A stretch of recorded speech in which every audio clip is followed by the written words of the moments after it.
Good morning guys. Ah, nandito nga pala tayo sa sa labas ngayon. Kasi may na-receive akong notif galing kay Meta.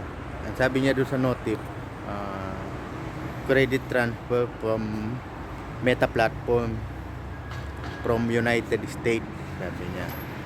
So, magandang blessing 'yan.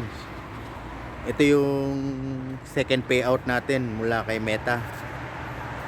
Tara guys, tingnan natin kung magkano na pumasok. Ayan, withdrawin natin siya dito. Siyempre hindi ko muna papakita, withdrawin ko muna ha. Ayan guys, dito na tayo sa ATM. So, checkin natin yung pinadala sa atin ni Meta.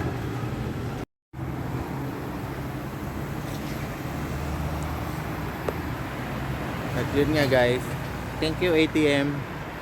Na-receive na natin yung second payout natin kay Lolo Meta. Kaya thank you very much. Maraming salamat din po sa mga sumuporta. Magandang umaga po and have a nice day po mga ka-OFW.